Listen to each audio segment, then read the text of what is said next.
verse 1 and 2. Lahat ng matuwid dapat na magsaya. Dahil sa ginawa ng Diyos sa kanila, kayo'y masunuri, magpuri sa Kanya. Sino po ba dito ang may ginawa na ang Panginoon sa buhay niya? Taas po ang kamay. Amen po. Maaring ang ilan po sa atin naririto, pinagaling ng Diyos, pinagpala ng Diyos, iningatan ng Diyos, ginabayan ng Diyos. Kaya naman sabi sa verse 2, ang Diyos na si Yahweh ay pasalamatan. Sa verse 4 po, si Yahweh ay tapat sa kanyang salita at maaasahan ang kanyang ginawa. Yan po ang gagawin natin ngayon. Sama-sama natin papupurihan si Yahweh. Sama-sama natin pasasalamatan si Yahweh pagkat si Jesus ay dakila.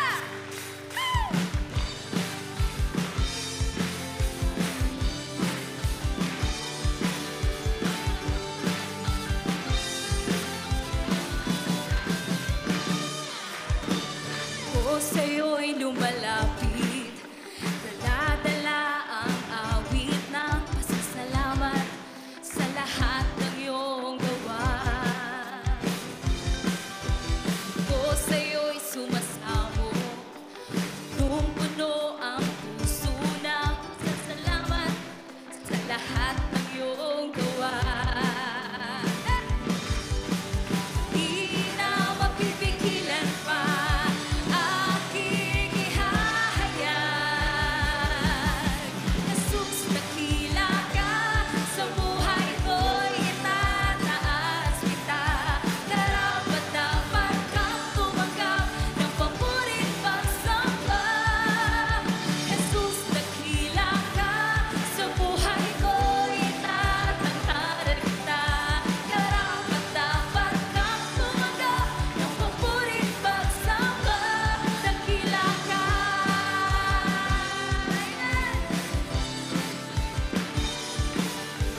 Heavenly Father, maraming salamat po, Panginoon, sa katagumpayan namin sa araw na ito.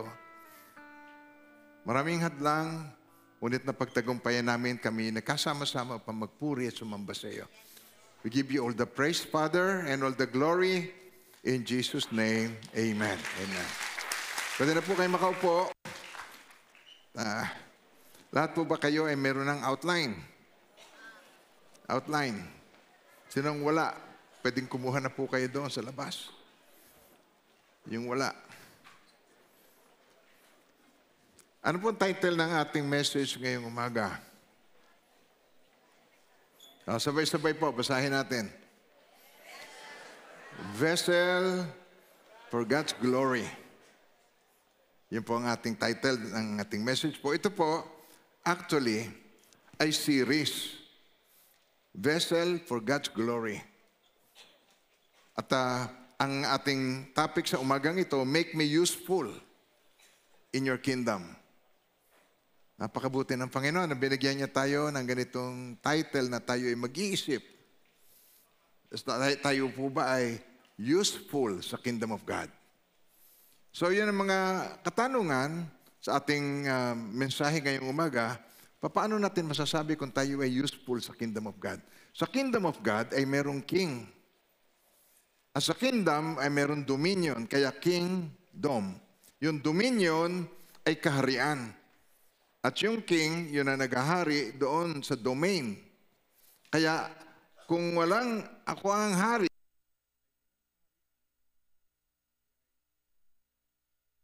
harian. Ayun ba tayo doon? Kaya ang hari ay merong kaharian. At si Jesus ang hari ng mga hari, Panginoon ng Panginoon, siya ang Alpha, ang Omega, the beginning and the end, the first and the last. Purihin ng Panginoon sa kanyang dakilang pangalan. Amen po. At sisimulan po natin itong ating pong mensahe sa pagsishare ko sa inyo ng tungkol sa vessel. Ang vessel po, pag sinabi nating vessel, sisidlan. Idang vessel. Ang sisidlan, nandiyan sa inyong outline ay container. Nasa outline. Nasa inyong outline po yan. Container, holding something valuable. At sa ating pong mga tao, ang container tayo, ito yung ating katawan. At ang katawan na ito ay siyang gagamitin ng Panginoon para bilang vessel ng Panginoon. Kaya tayo, meron tayong temporary body. Itong tahanan natin ito ay temporal. Pwede mo bang masabi sa katabi mo, ang katawan ko ay temporal.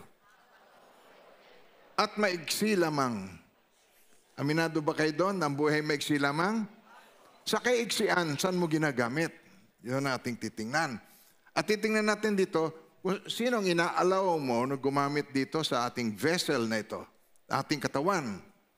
Alam niyo, ang Panginoong Jesucristo, nung siya ay nagkatawang tao, nandiyan din niya sa inyong outline. Sabi niya rito sa Hebrews chapter 10 verse 5, ay ganito.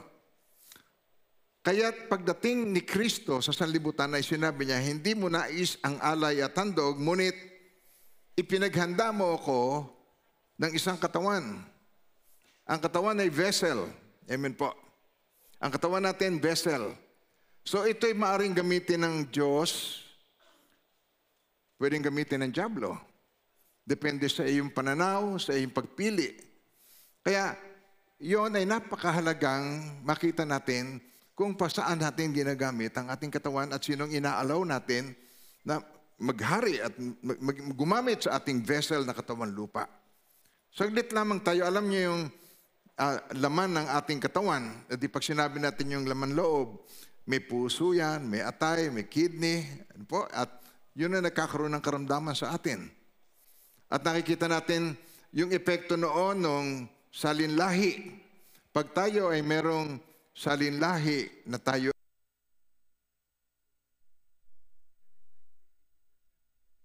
cardiologist, 80% sa genes nakukuha.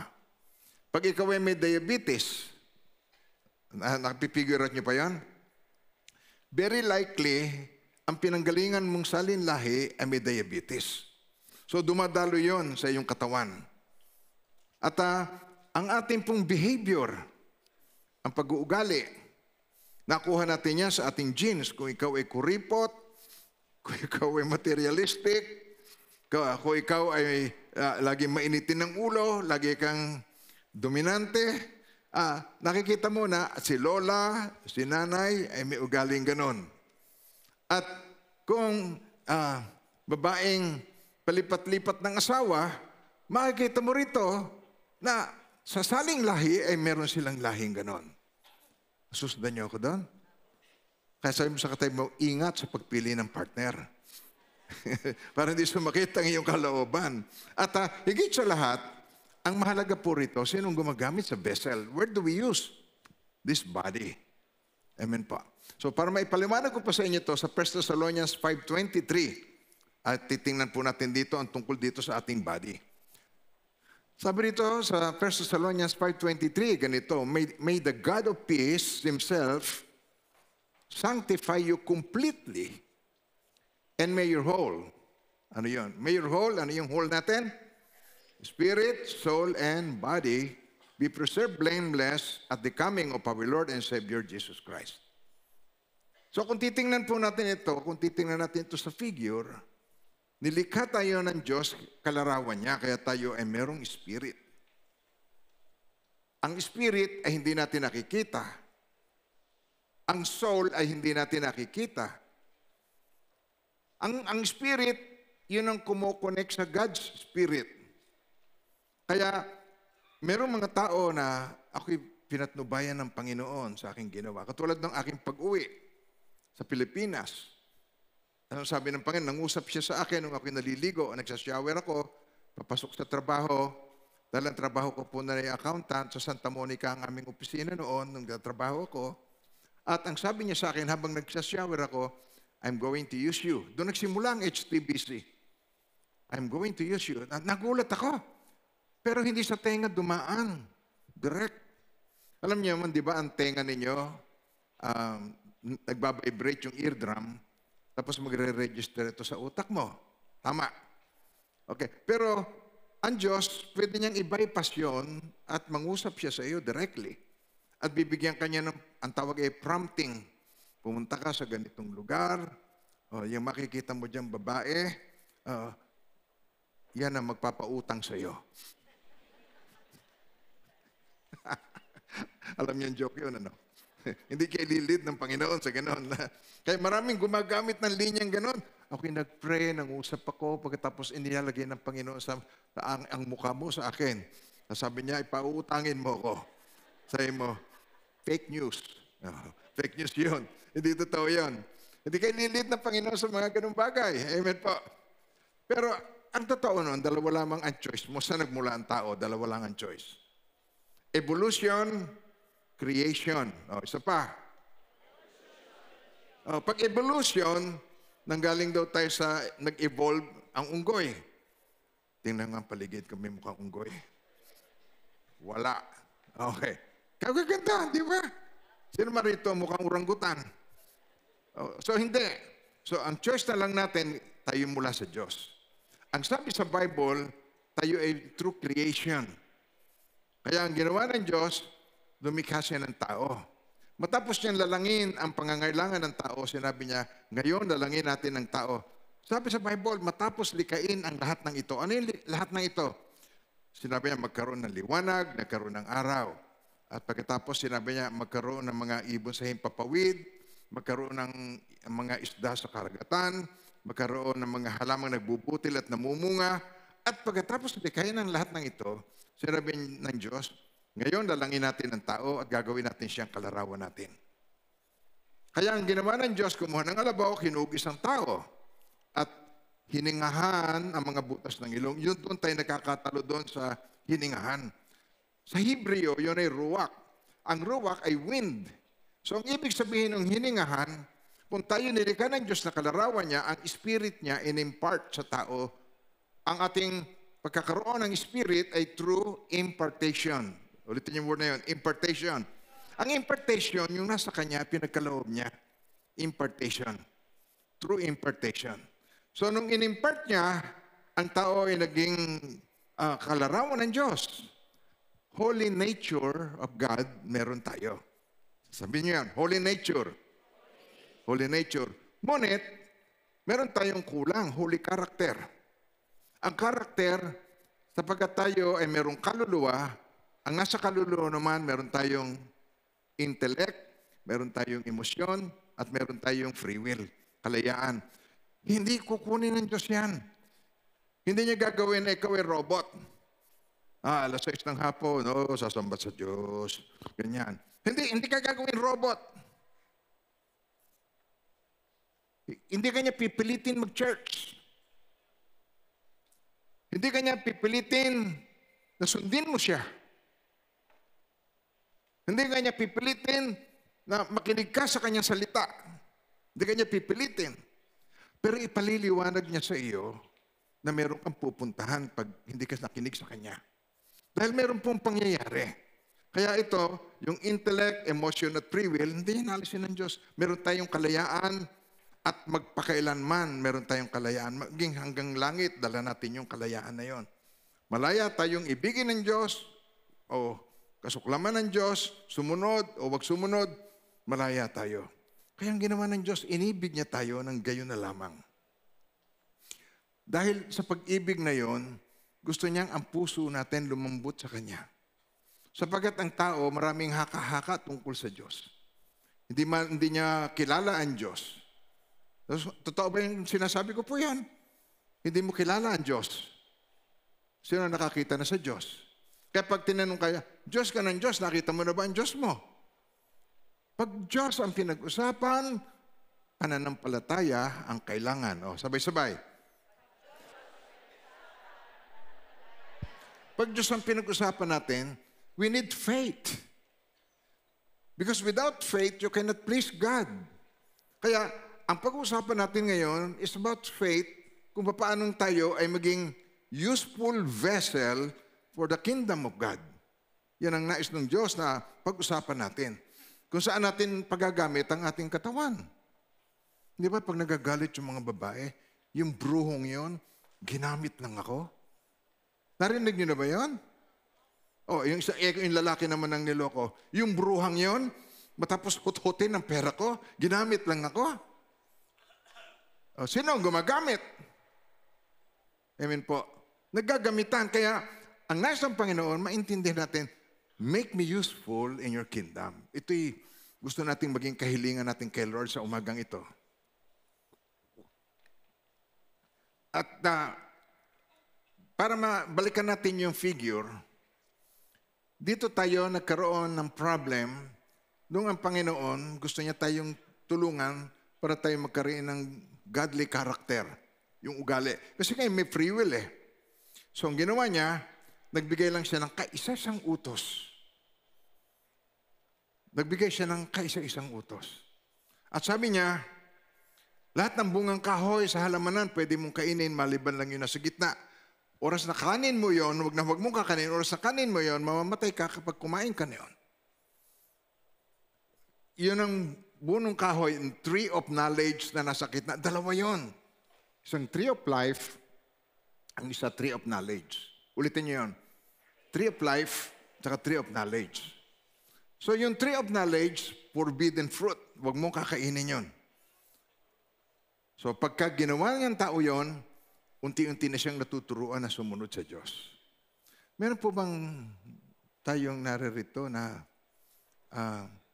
nasunod mo na lahat ng sinabi ng Diyos, yung lahat ng kautusan? Sino nakakasunod sa lahat ng utos ng Diyos? Pakitaas ang pinakamakisig sa lahat. Wala. Sino sa inyo ang nakakasuway sa Diyos? Isang katutak na suwail. Kaya nakikita po ninyo yung aking sinasabi. Doon, meron tayong nature. Dahil nung ma-encounter ng tao ang diablo, sinabi niya, hindi kayo mamamatay. Alam ng Diyos, oras na kanin niyo yun, kayo magiging parang Diyos. Sabi niyo muna yun, magiging parang Diyos.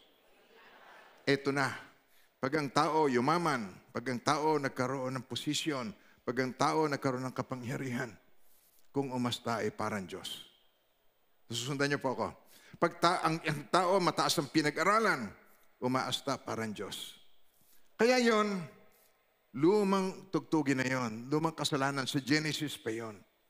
At dumating ngayon ang Diyos na nagkatawang tao si Jesucristo upang siya'y ating tularan. Binigyan ko kayo ng halimbawa at ito dapat ninyong tularan. I have given you an example that you should do what I have done to you. Gusto niyang ugaliin natin, tinuturuan tayo kasi buhat noon, ang tao ay rebelde na sa Diyos. Hindi na siya talaga siya mailid ng Diyos sa kanyang kalooban. At ang buhay nagdudulot ng kapahamakan, mayaman na sana hanggang sa nalulong sa isabong. Hanggang nalulong sa sugal. Ayun, itinapon sa taal. Kung ano-ano ang nagaganap sa tao dahil siya nalululong sa mga bagay na ino-offer ng sanlibutan na ito. Pero ang sanlibutan na ito ay panandalian lang. Ang buhay natin ay panandalian lamang. Nais ng Lord na tayo maging matalino. At gusto niya tayo ma-bless. Gusto niya ang lahat ng blessing sa lupa ay ma-experience ng kanyang anak. Kaya itong isang bagay na magandang pinag-uusapan lagi sa church. Hindi kalooban ng Diyos na ikaw ay ubod ng hirap, walang makain, hindi ka makaahon, lagi ka na lamang kapos, lagi ka na lamang may utang. Hindi nais ng Panginoon yun. Hindi niya gusto na ikaw ay maging lagi na lamang mangungutang o buntot. Ang nais niya, ikaw ay maging ulo at hindi buntot. Amen po. So meron tayong kapatiran na noon, nandito siya sa Pilipinas, ay sinesharean ko. At lahat ng sinasabi ko, pinakikinggan niya. Pero ayaw naman sa salita ng Diyos. Hindi naman po ako nag-share sa inyo para kontrolin ang buhay ninyo. Nag-share ako sa inyo para ma-enjoy ninyo ang buhay. Kasi sabi ng Panginoong Jesucristo, sa John chapter 10 verse 10, ang magnanakaw ay hindi napaparito, kundi upang magnakaw, pumatay at magwasak. Ako'y naparito upang ang tupay magkaroon ng buhay, isang buhay na ganap at kasiyasiya.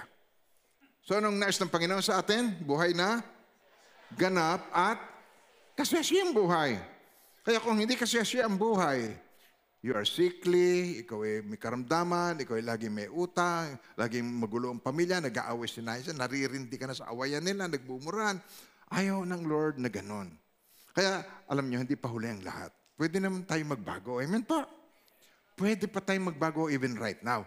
Kaya, tatawagin ko rito si Brother Moses at saka si Sister Kat Maniego at sila ay magpapatotoo.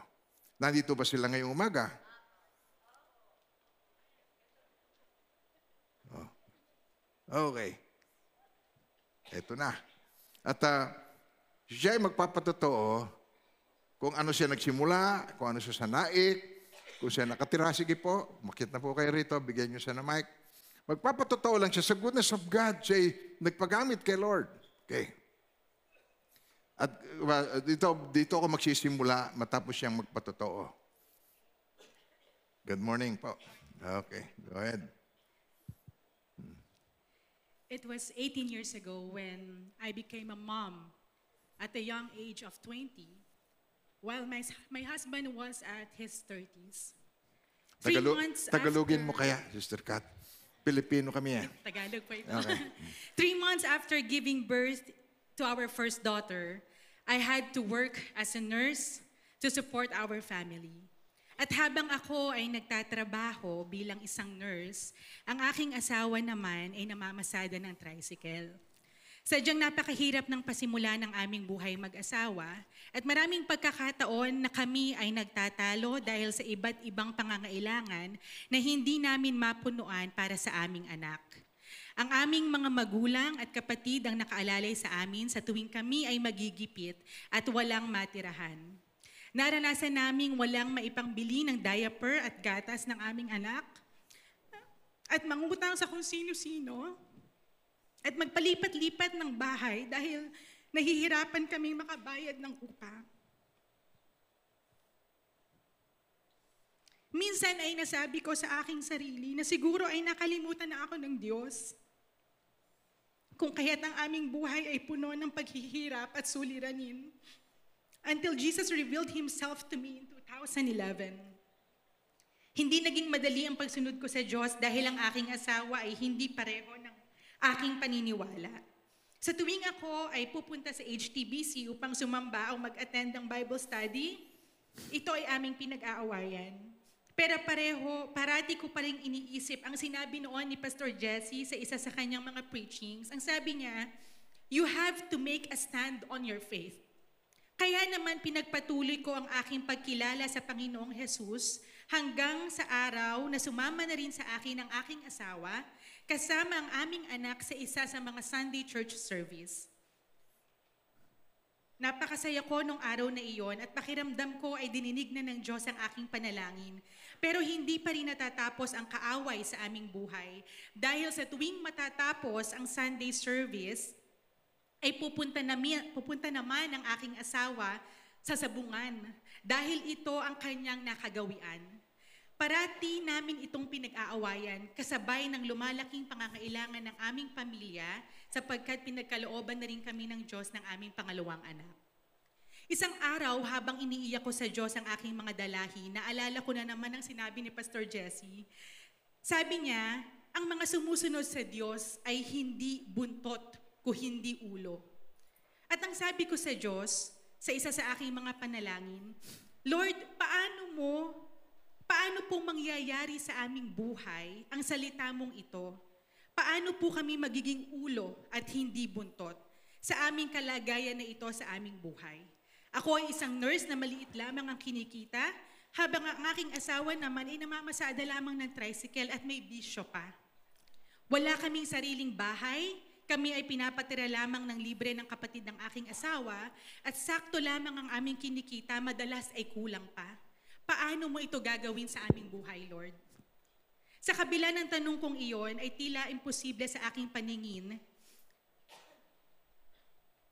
na maging ulo at hindi buntot lamang. Nagpatuloy ako sa pagkilala sa Diyos, umattend ako ng mga PID sessions at intercessions. Ganun din, nag-host kami ng care group sa aming bahay na tinitirhan. Lumipas ang maraming taon, habang ako ay nagtatrabaho bilang isang nurse, ako ay nabigyan ng pagkakataon na maging isang safety officer sa kumpanyang aking pinagtatrabahuhan. Nagdalawang isip ako sa trabahong ito dahil naisip ko na hindi naman ito ang linya ng aking propesyon. Pero dahil na rin sa pagkumbinsi ng aking asawa, sinubukan ko ito at sa aking pagsubok bilang isang safety officer sa tulong ng Panginoong Diyos, makatapos lamang ang 10 buwan, ako ay na-promote bilang isang health and safety manager. At kalaunan, ako ay nabigyan din ng pagkakataon na ma-promote bilang isang HR manager ng aming kumpanya. Sa lahat ng nangyaring ito sa aming buhay ay malinaw sa akin ang pagkilos ng Diyos. Bagamat wala pa rin kaming sariling bahay, bukod sa kapirasong lupa na aming naipundar, wakala ko noon ay yun na ang katuparan ng pangako ng Diyos. Dahil minsan na lamang kaming kinakapos, gayon pa man ang aking asawa ay patuloy pa rin sa kanyang bisyo. At sinabi ko muli sa Panginoon, ang matagal ko nang dalangin sa Kanya na tulungan niya ang aking asawa na naliligaw na makakilala sa Kanya at talikuran ang kanyang bisyo. Isang araw, ako ay nakatanggap ng email sa dati kong boss na isang British national.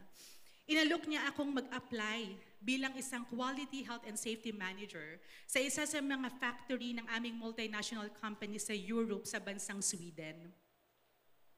Nung una ay ayokong mag-apply dahil natatakot ako na baka hindi ako matanggap at ayoko ring malayo sa aking pamilya. Dahil naranasan ko na ang hirap ng pagiging isang OFW nung ako ay nagtrabaho sa Dubai katulong ng aking kapatid noong taong 2011 na hindi ko kasama ang aking anak at ang aking asawa. Sa Dubai ako nagsimulang makakilala sa Diyos, gayon pa man, napakahirap ng malayo sa pamilya. Kaya't ang sabi ko ay hindi ako mag-a-apply sa Sweden. Dahil masaya na ako dito sa anumang biyaya na binigay ng Lord. Ngunit dahil sa pag-convince muli ng aking asawa na ito ay subukan, nag-apply na rin ako. Pero hindi ako umasa dahil marami rin namang ibang mga applicants na mas capable sa akin mula sa Europa. At ako lang ang isang Pilipino na nag-apply para sa posisyong iyon. Hindi ko pinanalangin sa Diyos na ako ay matanggap sa trabahong aking inaplayan. Ang sinabi ko lamang sa Diyos ay, Lord, let your will be done in my life. At pagkatapos lamang ng 2 buwan, mula nang ako ay mag-apply, sinabi sa akin na ako raw ang natanggap sa trabahong in-applyan ko sa Sweden bilang isang manager ng 2 departamento sa factory. Ang posisyon na pinagkaloob ng Diyos ay tinatawag na Quality, Environment, and Health and Safety Manager. Sobrang tuwa ko sa mga panahon na iyon, pero napalitan ito ng lungkot nang may isip ko na maiiwan ko na naman ang aking asawa at 2 anak at ang iba pang pamilya ko sa Pilipinas kung ako ay magtatrabaho sa Sweden. Laking gulat ko nang sabihin ng kumpanya na hindi lamang ako ang pupunta sa Sweden, kundi kasama rin ang aking pamilya. Wala kaming gagastusin kahit magkano, mula sa pagpaprocess ng mga papeles hanggang sa pagtatransfer ng aming mga gamit mula sa Pilipinas hanggang sa Sweden. Ako at ang 10 ng aming pamilya ay hindi makapaniwala sa biyaya na aming natanggap mula na malinaw sa akin na ang lahat ng ito ay mula sa Diyos, dahil sa Diyos at para lamang sa Diyos. Sa kabila ng aming kaba, sa pagpunta sa ibang bansa ay tumuloy kami at ibinenta namin ang lahat ng aming mga gamit, pati ang sasakyan na aming naipundar at umalis kami ng Pilipinas. First time na ang aking mga anak ay namakasakay sa eroplano papunta sa ibang bansa at business class pa. Pagdating, praise God. Salamat po. Pagdating ng Sweden ay binigyan kami ng kumpanya ng libreng bahay at libreng sasakyan sa loob ng 4 na buwan habang kami ay makapag-settle at makakuha ng sariling uupahan na apartment at sasakyan. Nag-provide din sila ng allowance, pambili ng mga furniture at appliances para sa aming lilipatan na apartment bilang aming pasimula. Gayun din, ang aking mister ay may sariling allowance para sa kanya ng mga trainings na gustong atenan para siya ay makapag-adjust sa bagong bayan. Habang ang aming mga anak ay lumipat sa mga paaralan at doon na muli nagsimula ng kanilang pag-aaral. Ngayon ay 4 na taon na ang lumipas mula ng napakalaking himala na iyon ng Diyos sa aming buhay. At noong 1 taon lamang, ay isinakatuparan ng Diyos ang aming matagal ng dalangin na magkaroon kami ng aming sariling bahay. Isang tahanan na sa tuwing aking titingnan ay nakikita ko kung paanong ang katapatan at kapangyarihan ng Panginoong Jesus sa aming buhay Amen. ay buhay at totoo.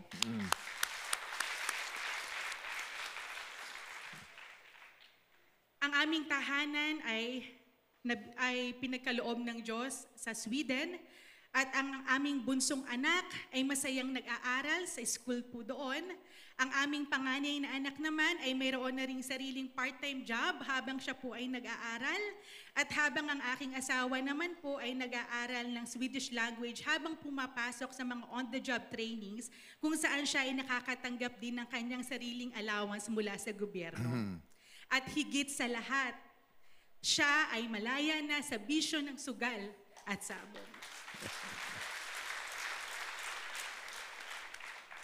Mayroon na siyang kinabibilangan na group ng Christian Church sa Sweden habang kami po ay patuloy pa ring nakikinig sa online services ng HTBC. At mula sa aking pledge noon para sa isang blue na upuan para sa church, sa kabila ng kakulangan namin sa pinansyal noon, hanggang sa pagiging tapat sa tithes kung saan para sa Panginoon, ay patuloy kaming pinagpapala ang aming kabuhayan at hanggang ngayon ay sinisikap kong maging tapat sa Diyos sa pamamagitan ng pagbabalik sa Kanya dahil ako at ang aking pamilya ay buhay na patotoo na ang Diyos na ating pinaglilingkuran ay buhay at hindi maikli ang kamay sa mga pagpapala. Amen.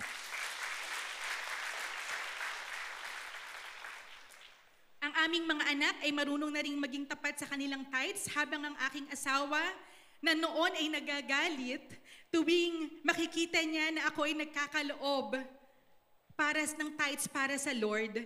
Ngayon, siya na mismo ang nagkakaloob ng kanyang sariling tithes mula sa kanyang mga kinikita sa kanyang pag-aaral at on-the-job trainings. Naniniwala ako na ang Diyos ay hindi pa tapos sa kanya sa pagkilo sa aming buhay at pagkakalooban ng Diyos ang aking asawa ng kanyang permanente at sariling trabaho sa bansa kung saan niya kami dinala. Sa ngayon po ay patuloy ako sa paglilingkod sa Diyos sa ministry na kanyang pinagkatiwala sa akin, an online Bible study group with my workmates na sinimulan ko po 10 taon na ang nakakaraan. Mula nang ako ay nasa EPSA pa at nagtatrabaho bilang isang nurse, at hanggang ngayon po na kami at ako at ang aking pamilya ay dinala ng Diyos sa Sweden. Inaabot ng gawain ito ng Diyos, hindi lamang ang aking mga katrabaho noon sa EPSA, ngunit maging ang mga bago naming kaibigan at kakilala sa Sweden at kasama ang aming mga pamilya at higit sa lahat, kasama rin dito ang aking nanay at mga kapatid. Ngayon ay nakita ko na ang sagot sa aking tanong noon sa Diyos kung paanong kami bilang mga anak niya ay hindi magiging buntot kung hindi ulo. Tulad ng sabi sa Deuteronomy chapter 28 verse 13, at gagawin ka ng Panginoon ng ulo at hindi buntot, at ikaw ay magiging sa ibabaw lamang at hindi ka mapapasailalim kung iyong didinggin ang mga utos ng Panginoon mong Diyos. Hanggang sa ngayon po ay hindi ko pa rin lubos na maisip at maipaliwanag kung paanong ang lahat ng bagay na ito sa aming buhay ay ginawang posible ng Diyos, ngunit isang bagay ang totoo. Ang mga pangyayari sa aming buhay ay hindi mula sa aking sariling lakas o talino, kung hindi ito ay mula sa kapangyarihan ng salita at pangako ng Diyos sa Ephesians 3:20 na nagsasabing, sa Diyos na makagagawa ng higit pa kaysa sa maaari nating hilingin at isipin sa pamamagitan ng kanyang kapangyarihang naghahari sa atin. Amen. Ako ay naniniwala. Praise God. Salamat Ito, po, purihin Panginoon. natin ang Panginoon. Amen. Ako po ay naniniwala na kung ito ay ginawa ng Panginoong Jesus sa aming buhay, ito rin ay kaya niyang gawin sa inyo. Ako po si Maria Katrina Manalong Maniego, isang buhay na patotoo ng pag-ibig, katapatan at kapangyarihan ng Diyos. To God be the highest glory and praise. Salamat. Amen. Saka una, pag-pray natin, tuon ninyo mga kamay ninyo sa Kanya. Heavenly Father, inililipap namin sa iyo si Sister Kat at dinadalangin namin siya, ang kanyang sambahayan. Panginoon, cover them with the blood of Jesus. Protect them, Lord, from the wiles of the evil one. At ang iyong sinimula sa Kanya, the best is yet to come. In Jesus' name, amen. Amen. Thank you. Ngayon, magpipreach pa ba ako?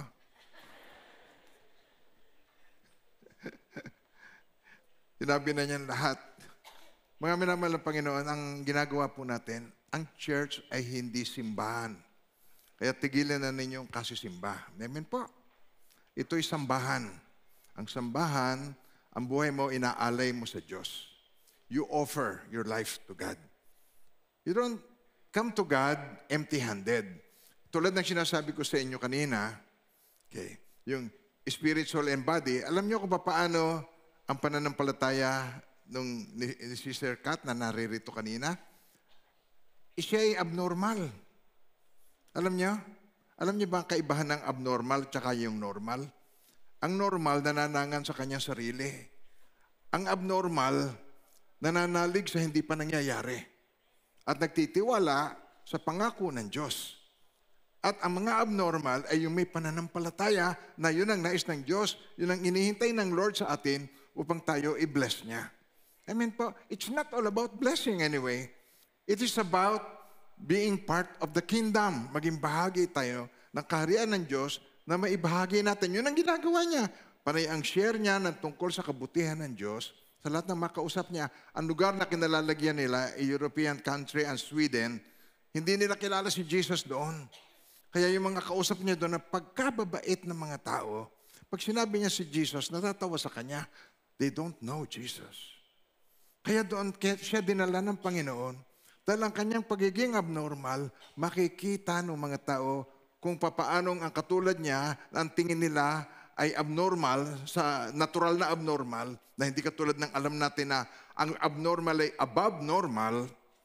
Kukuha niyo sinasabi ko? Yung above normal, makikita nila na ang faith niya, it works. Sa Diyos lahat ang kapurihan. Amen po. So balik tayo dito sa aking pinaliliwanag kanina. Tayo ay spirit, soul, and body. At nung magkasala ang tao, tinuturuan ng tao sumunod. Pero ang tao, na-encounter niya ang diablo at sinabi sa kanya, hindi totoo yan. Hindi kayo mamamatay. Alam ng Diyos, oras na kanin niyo yung bungang kahoy na yan, kayo magiging parang Diyos. Ibig sabihin, may tinatago ang Diyos sa iyo. Ayaw niyang ikaw ay maging katulad niya. Kaya ang ginawa ng babae, kinain niya. At nung kinain niya yon, ang spirit nawala. Ang sabi ng Diyos, oras na kanin mo yan, ikaw ay mamamatay. Ang kamatayan ay separation. So nag-separate ang Holy Spirit. Yung separation na yon, nagkaroon ng vacuum sa puso. God-shaped vacuum.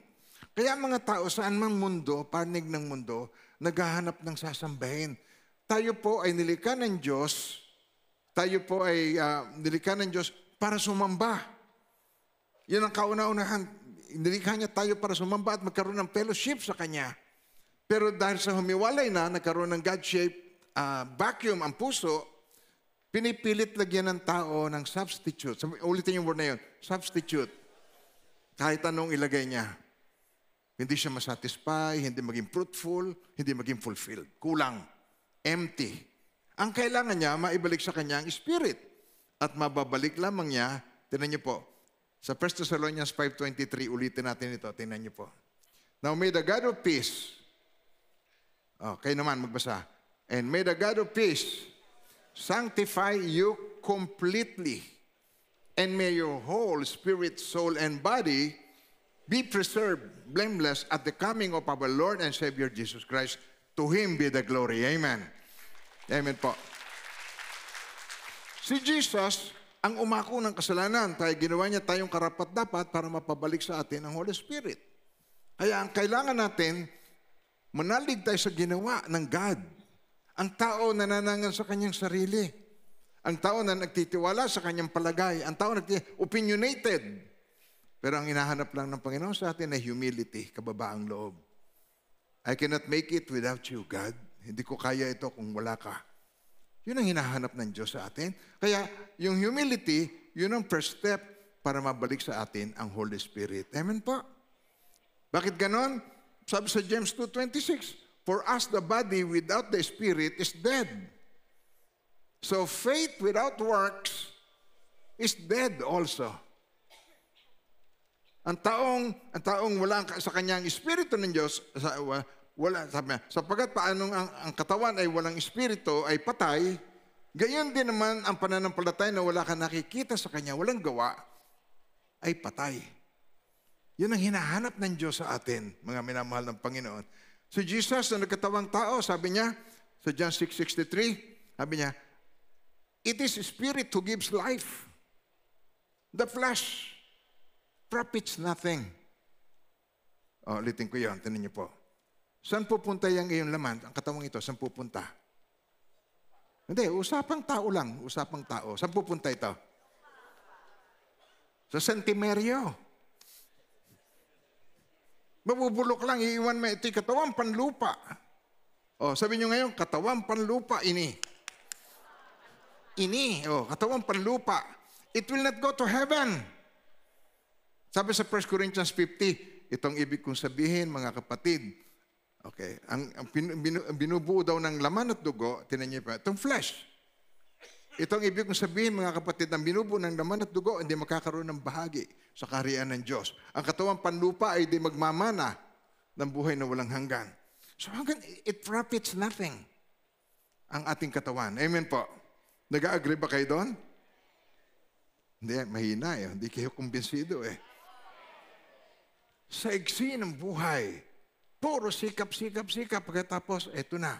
Mula pa pagkabata, mag-aaral ka na ng 6 na taon. Ngayon, tapos mag-aaral ka na naman sa high school, hanggang sa mag-aaral ka sa college, hanggang sa makapagtrabaho ka, wala namang matrabaho sa Pilipinas. Mga minamahal ng Panginoon, ang kailangan natin ay wisdom ng Panginoon, direction ng Diyos. He is light. Siya ay ilaw. Ang nananalig sa Kanya, magkakaroon ng ilaw na nagbibigay buhay, hindi nalalakad sa kadiliman. Amen po.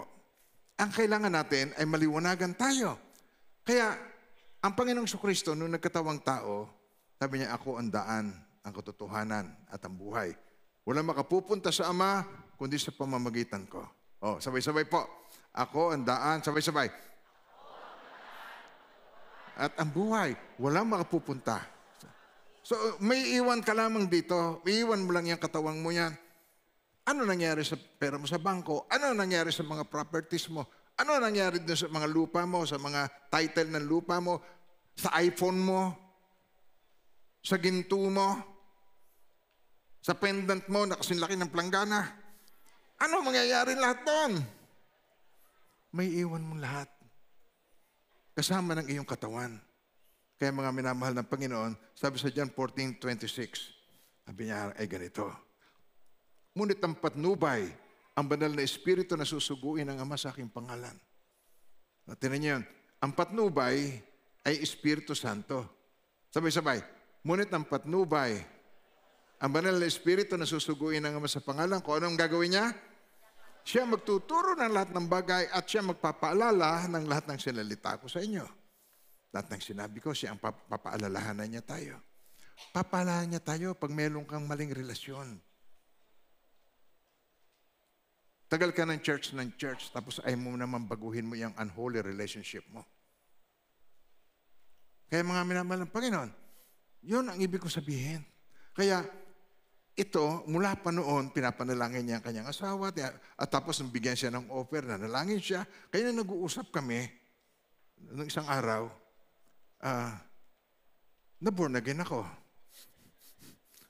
Sa dami ng kanyang mga patotoo, sa dami ng kanyang mga challenges, na ang kanyang puso nasa pananampalataya sa Panginoon. At nandun siya sa isang lugar na walang kamag-anak. Pero ang favor ng Lord laging nasa kanila. Kahit napakabuti ng Panginoon. Amen po. Hindi nagtatangi ang Diyos. Sabihin mo ngayon, hindi nagtatangi ang Diyos. Yung good sa isang tao, yun ay para sa lahat. Hindi yan nagtatangi. Ganyan din ang buhay ko. I was a failure. Failure din ang aking mga anak. Kami po ay walang nangyayari sa aming mga buhay. Bunch of failure kami. Ako, mga anak ko, wala. Pero nung kumilala ako sa Panginoon, binigyan niya ako ng direction. At doon, nagsimula, biro mo, maayos na ako sa Amerika at pagsasabihin sa kanya, sa akin, I'm going to use you. Tapos, your ministry is not the US, your ministry is in the Philippines. Tapos, magdidesisyon ako umuwi. How foolish, di ba? Titingin mo, ano bang kalokohan yan? Ayaw akong payagan ng mga kapatid ko na gawin ko yon. Nandun kami sa New York noon, ayaw nila akong payagan dahil sabi nila, may hirapan ka doon. Ano saan ka kukuha ng kakainin mo? Ang puprovide sa akin ay si Lord. Hindi ako pinabayaan ng Diyos. Buhat noong 1995, 30 taon na, hanggang ngayon, purihin ng Panginoon sa kanyang kabutihan. Amen po. So, nangyayari yan kung tatanggapin mo ang Panginoong Jesucristo na mababalik sa iyo ang banal na Espiritu. Kung buong puso, buong kaluluwa, sabi ni Jesus, sabi niya, gayon na lamang ang pag-ibig ng Diyos sa sanlibutan, kaya ibinigay niya ang kanyang bugtong na anak upang ang sumampalatay sa kanya ay hindi mapahamak, kundi magkaroon ng buhay na walang hanggan. Dahil loves na loves tayo ni Lord. Gayon na lamang ang pag-ibig ng Diyos sa sanlibutan, kaya binigay niya, pero kailangan mong tanggapin. Kaya kung mananalangin tayo, ililid ko po kayo, yung mga first time po, God bless you po, sambitin niyo ang panalangin ito ng buong puso, yung buong pananampalataya. Mahal na Diyos, maraming salamat po sa buhay na walang hanggan, nakaloob mo sa akin sa pamamagitan ng iyong bugtong na anak na aming Panginoong Hesus. Sambitin niyo ito ng malakas. Panginoong Hesus, buong puso at kaluluwa, tinatanggap ko po kayo bilang aking Panginoon, tagapagligtas at hari. Maraming salamat po sa buhay na walang hanggan na ipinagkaloob mo sa akin. In Jesus' name, Amen. Amen. Purihin ang Panginoon sa kanyang kabutihan. Simple ang Diyos, alam niyo po, ginagawang sophisticated ng mga tao. But He's a simple God. Pinasimple niya. Wala kang kailangang gawin. Alam niyo ang ginawa niya? Siya ang gumawa para sa atin. Sabi sa Romans 8, verse 3, ginawa ng Diyos ang hindi nagawa ng kautusan dahil sa likas na kahinaan ng tao. Meron tayong sin nature. Ulitin natin yun. Sabay-sabay po. Ginawa ng Diyos ang hindi nagawa ng kautusan dahil sa ating likas na kahinaan. Okay, tinan nyo. Sinugo niya ang kanyang sariling anak sa anyo ng taong makasalanan at sa anyong yon, anong ginawa niya? Hinatulan niya ang kasalanan kay Jesus. Di ba napakabuti ng Diyos? Kaya siya nagkatawang tao, kaya siya isinilang para mamatay. At tayo naman, kaya tayo isinilang muli, ay para mabuhay para sa Kanya. Siya isinilang para mamatay para sa iyo at para sa akin, akuin niya ang ating kasalanan, at tayo naman, isinilang tayo muli, na born again tayo, para tayo mabuhay para sa Kanya, sa Kanyang lahat ng kapurihan. Amen po. It is not about all material things. Pero paano ka mabubuhay ng ganap at kasiyasiyang buhay kung ikaw ay buntot at never kang naging ulo? Kaya natandaan niya yung sinabi ko, Lord, paano ako magiging ulo? Paano ako hindi magiging buntot? Nakatira lang siya sa kapatid. Naninirahan lang sila. No, wala silang sariling bahay. Pero ngayon, sa buong buhay nila, ngayon lang sila nagkaroon ng bahay. Sa Diyos ang kapurihan. Amen po. So ngayon, ito po. At magsisimula na tayo sa ating sermon. Alam niyo naman, maiksi ako mag-share, di ba?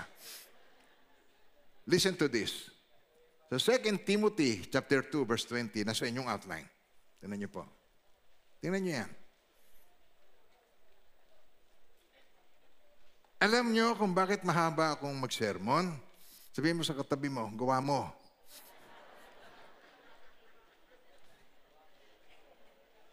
Kung nagbabasa lang kayong lahat ng Bible, kung pareho lang tayo ng level, edi ang dali nating mag-usap. Kailangan imayin ko at ipaliwanag. Hindi po ba mas magandang naliliwanagan ngayon natin kung ano yung vessel? Sisidlan para sa Holy Spirit. Amen po. Dahil kung hindi Holy Spirit ang nananahan sa iyo, hulaan mo kung sino. Ayaw mo yon. Hindi ba nakikita nyo, napakaraming mga tao. Pagkagalit ka nga sa asawa mo, demonyo ka, lumayos ka. Di ba ganon? Iba ang naghahari sa kayo. Ngayon, basahin natin to. Tingnan nyo. Datapwat, okay, ready. Datapwat sa isang malaking bahay. At yung malaking bahay came from the word great house. Yung great house is the church. Church yun ang ibig sabihin dito. Datapwat sa isang malaking bahay ay hindi lamang may mga sisidlang ginto at pila, kundi mayroon din namang kahoy. At yung lupa, yun ay luwad o clay. Okay. At ang iba'y sa ikapupuri, okay, yun for honor, yung iba vessel for honor, at yung iba naman, vessel for dishonor. Honorable, at isa, dishonorable. Kaya ito, sa ikapupuri at ang iba'y sa ikasisirang puri. Sa verse 21, ready, basahin po ninyo. Ang sinumang lumalayo sa kasamaan ay mabibilang sa mga kasangkapang maringal at pinakikinabangan. Nakatalaga sa kanyang Panginoon, ulitin yung word na yun, nakatalaga sa kanyang Panginoon at laging handa sa anumang mabuting gawa sa Diyos ang kapurihan. Amen po. So yung vessel na yan dito yan sa inyong outline, ito, container o kaya yung body. Andiyan sa inyong outline. Now, sa Hebrews 10:5, si Jesus man, kinakailangan niya ng body. Paano niya hihipuin yung mga tao? Paano siya maririnig? Paano niya may share ang good news sa mga tao? Kaya ako, kailangan ko rin ng body sa ngayon. At ako'y matanda na at malapit na ang aking departure. 75, may health issue, malapit na rin sa biyaya ng Panginoon. At ang natitira ko pang buhay, gugugulin ko upang yung aking narating, yung mga tao na intindihan nila yung salita ng Diyos at sila ay na-bless at sila ay nabubuhay ng may kapayapaan, ang bawat isa sa atin ay makaranas din ng ganun. Kaya sabi ni Jesus, kaya't pagdating ni Kristo sa libutan, sinabi ni Jesus, sabi niya, hindi mo nais ang alay at handog. Kasi nung unang panahon, ang inaalay mga hayop, toro, kambing, tupa. Pero sabi niya, ngunit ipinaghanda mo ko ng isang katawan. Kaya siya pinanganak sa sabsaban, ang mga naroroon ng mga hayop, yun ang panghandog. Kaya siya ay napabilang doon sa panghandog. Napakabuti ni Lord. Amen po. Kaya ito ang ating pag-uusapan at sisikapin ko na matapos pa rin tayo sa oras. Amen po. Tayo naman ay 2 hours hindi po ba? Ready ba kayo hanggang 1 hour na sermon? Okay. Tingnan niyo po itong aking pinaliliwanag sa inyo po, mga minamahal ng Panginoon. Sa 2 Corinthians chapter 4 verse 7, nasa inyong outline. Okay, basahin ninyo. Ngunit taglay namin ang kayamanang ito sa mga sisidlang lupa. Sabi mo, sisidlang lupa. Tumanggap na kayo kay Lord lahat. Nag-pray na kayo.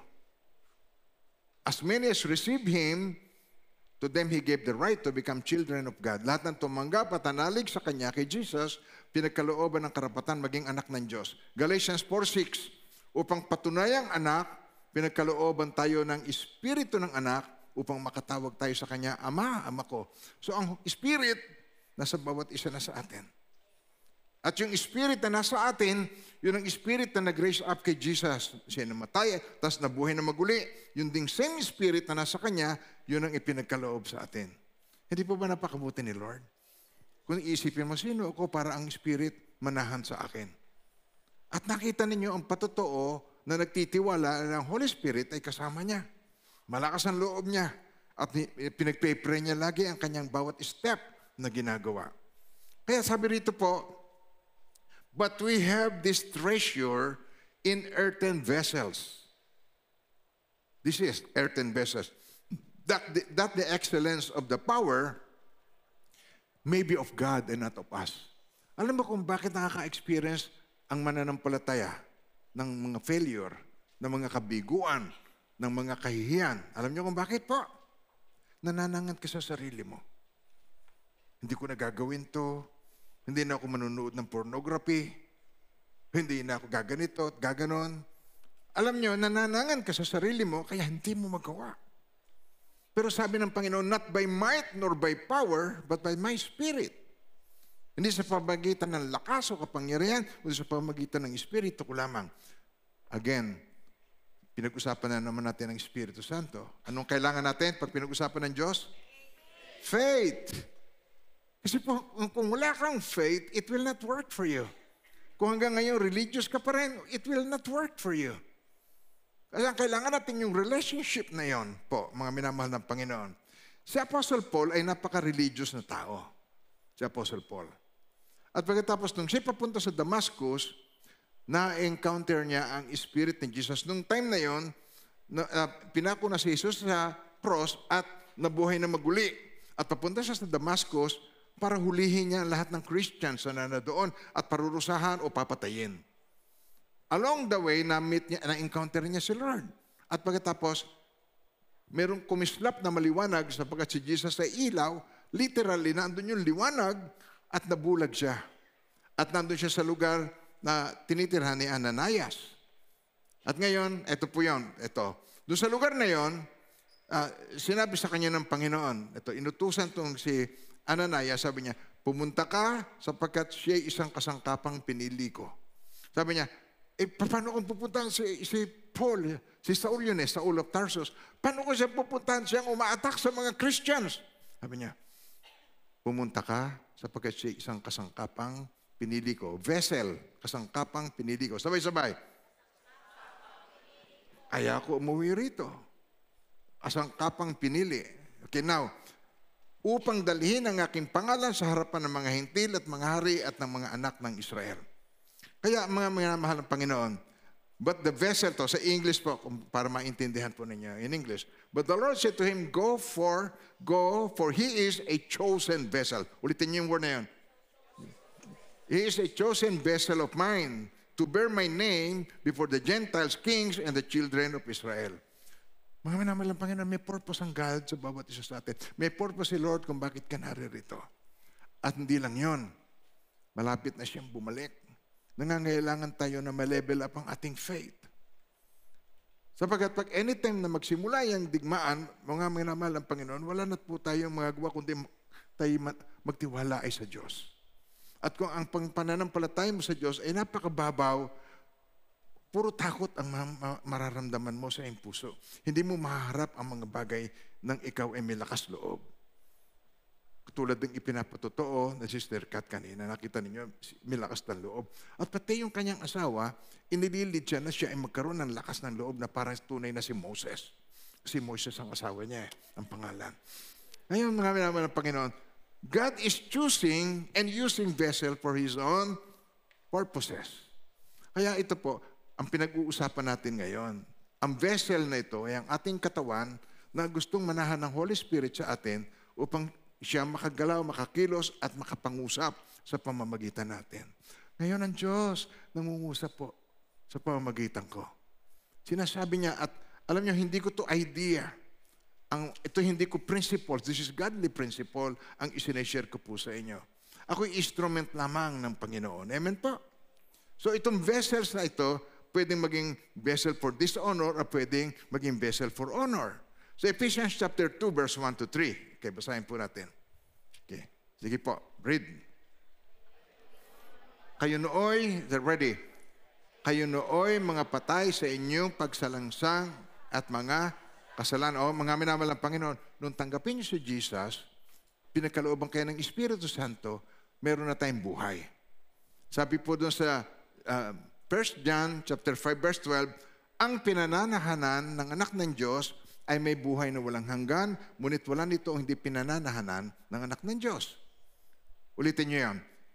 Ang lahat ng, 1 John 5 verse 12, ang pinananahanan, ready, ang pinananahanan ng anak ng Diyos ay may buhay na walang hanggan, ngunit wala nito ang hindi pinananahanan ng anak. Dalawang klase lang ang tao, isa'y pinananahanan, isa'y hindi. Sino ang may buhay sa dalawa?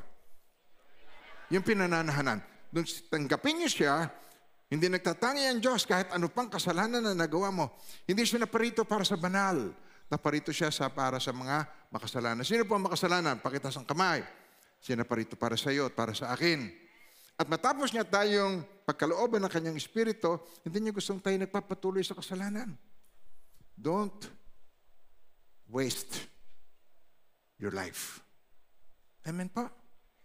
Kaya napakahalagang makita natin ito noong tayo ay wala pa kay Kristo, tayo spiritually dead.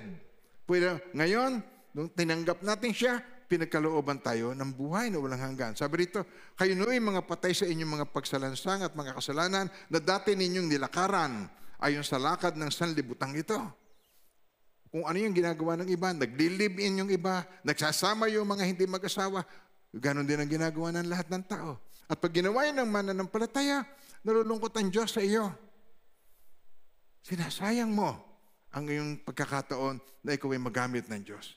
Ayon sa pinuno, nilalakaran ayon sa lakad ng sanlibutan ito, ayon sa pinuno ng kapangyarihan ng himpapawid ng Espiritu na ngayon ay gumagawa sa mga anak ng pasuway. Ibig sabihin dito, ito yung mga suwail na lumalaban sa Diyos. Amen po, mga minamahal ng Panginoon. Ang mga tao, ang nature natin, tinan po, all people by nature, they're alienated from God. Dahil sa kanyang sinful nature, hindi niya kayang sumunod. At hindi niya gustong sumunod at hindi niya kayang sumunod. Kaya kung ikaw ay naroon sa kategoryang ayaw mong sumunod, ibig sabihin ng Espiritu ng Diyos ay wala sa iyo. Ngunit ngayon na tinanggap mo ang Panginoon, ikaw ay merong kapangyarihan, merong kang lakas, in-empower ka na ng Panginoon para ikaw ay makasunod. Sa Titus chapter 3 verse 3, sapagkat tayo rin naman nung dati ay mga, huwag ka nang titingin sa katabi mo.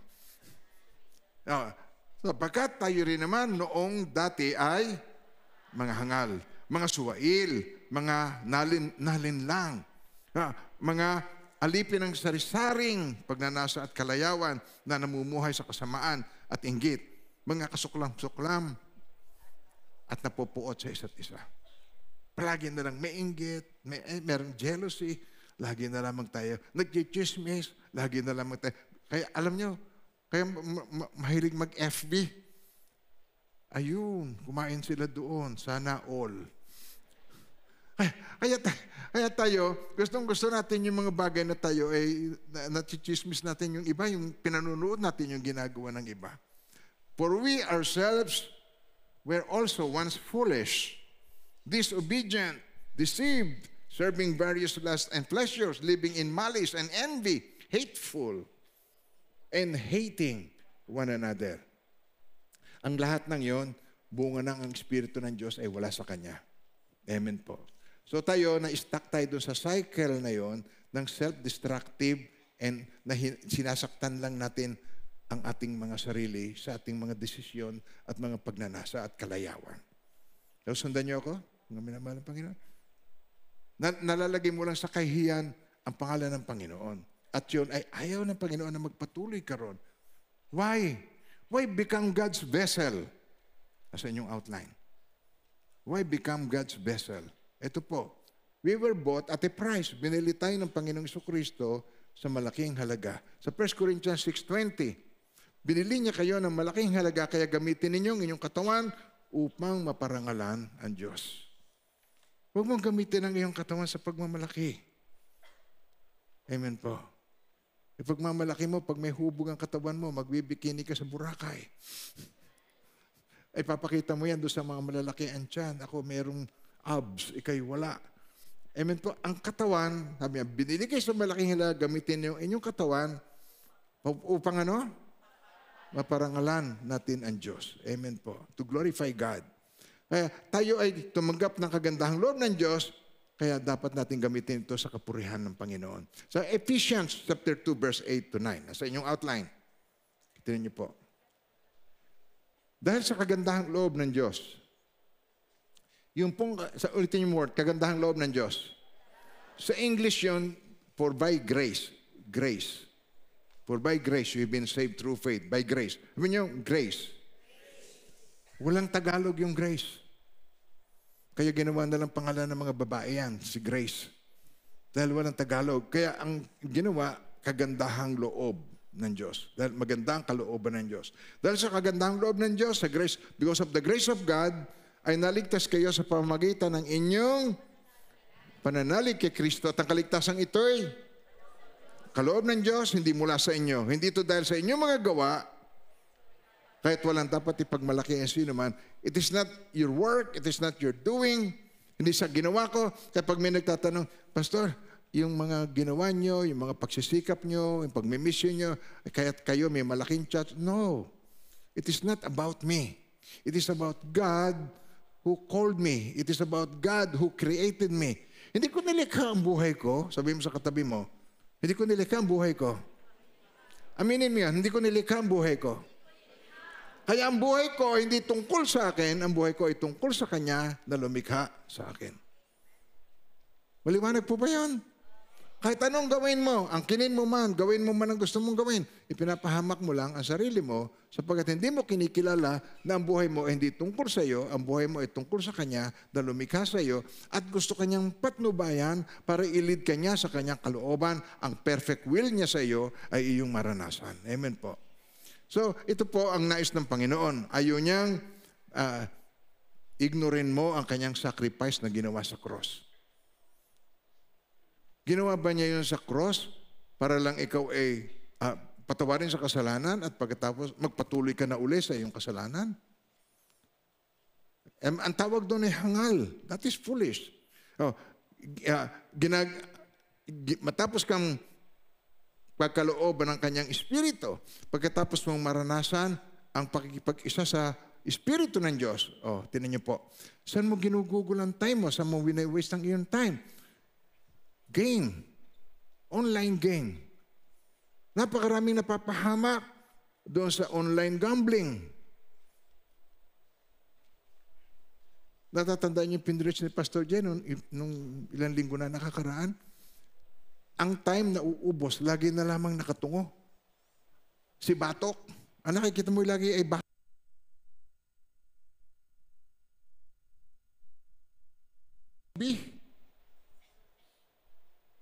Kumakain sa isang restaurant, masaya ang lahat, nag-uusap. Hindi mo makausap, lagi nakatungo si batok. Batok, ikaw ang kinakausap ko, batok. Walang nakikita sa iyo kundi ang batok. Lagi kang may kausap sa ibang mundo, kausap mo yung pamilya mo. You are with your family, pero ang kausap mo iba. Si batok. Sabi mo sa katabi mo, ayoko na nga maging si batok.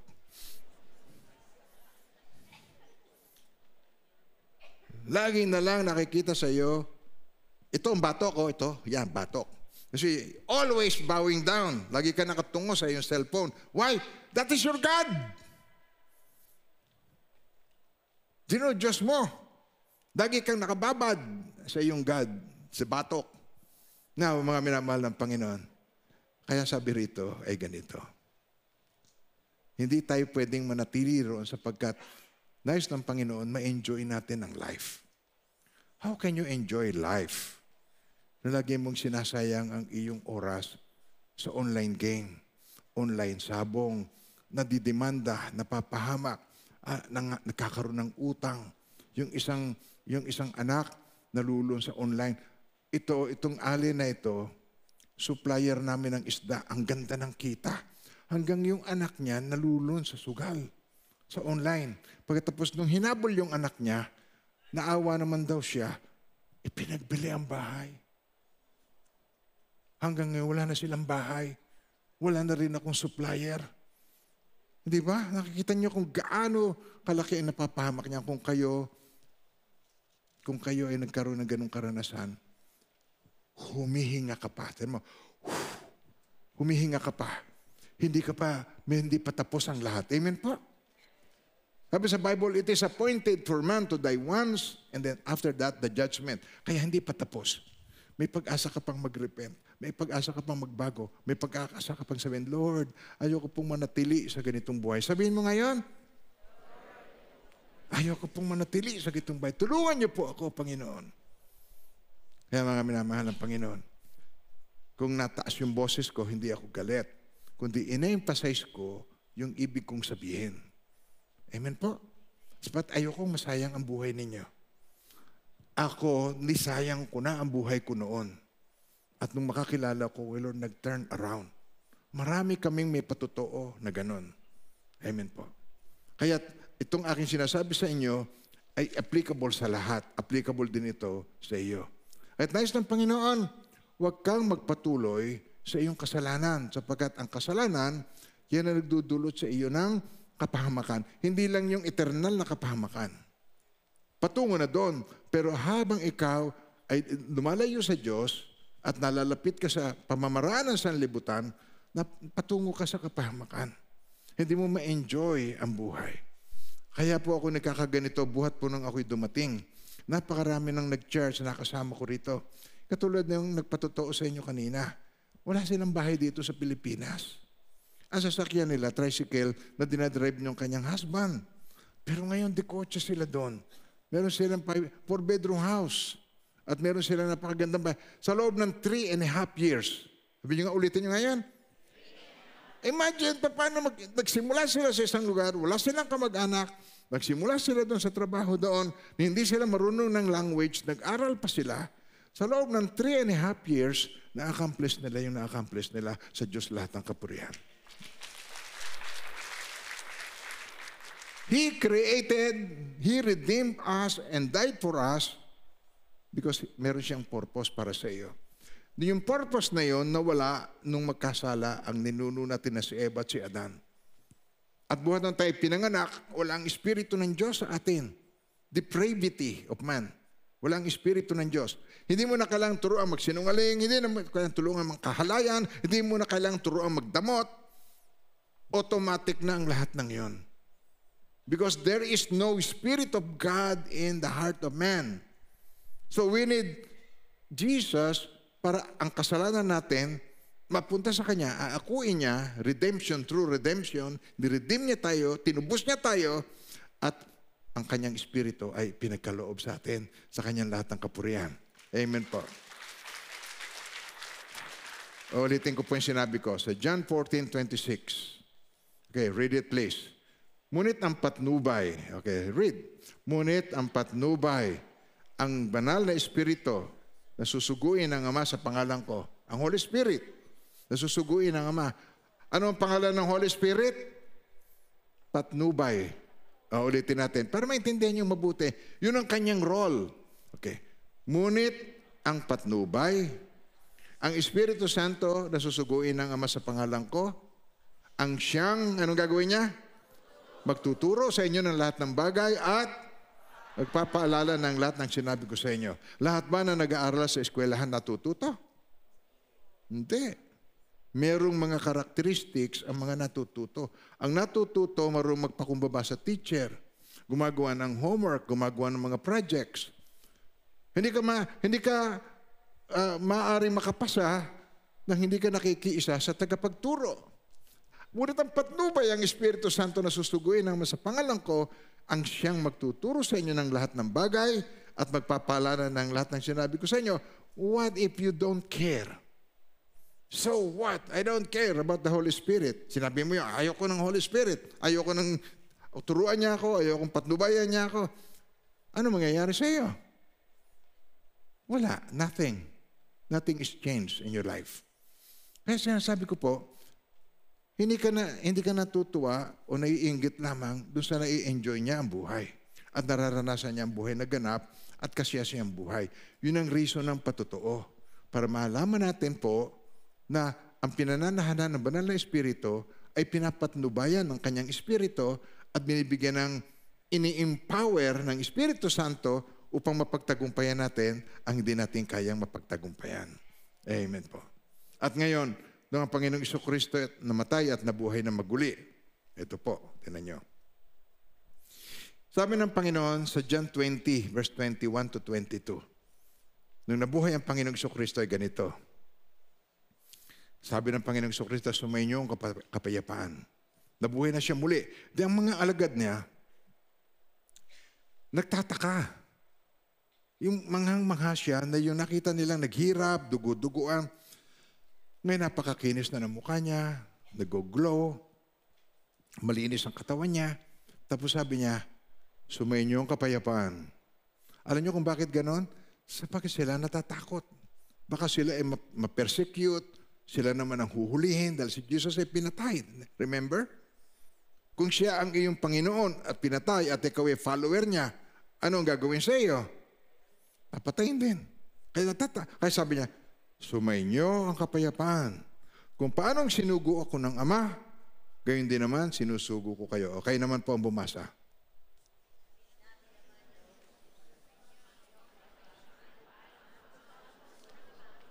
Ano sabi niya? Kung paanong sinugo ako kung paanong nagkatawang tao ko para sa inyo, kung paanong sinugo ako ng Ama to share the good news sa lahat, ngayon naman sinusugo ko rin kayo. Pagkatapos, yung katulad sa Genesis. Pagkasabi nun, hiningahan ni Jesus, tanggapin ninyo ang Espiritu Santo. Hindi ba ang galing kung naandun ka, hindi ba? Amen po tayo doon. Si Jesus na andito pa rin, hindi mo siya nakikita pero pinagmamasdan ka niya. Tanggapin nyo ang Holy Spirit. Receive. Testingin nyo lang, itaas nyo ang kamay ninyo at manampalataya kayo. Manalig kayo, sabi nyo. Receive the Holy Spirit. Isa pa. Receive the Holy Spirit. One more time. Receive the Holy Spirit. Tanggapin nyo. I receive it, Lord. By faith. Sabi niya, sumainyo ang kapayapaan.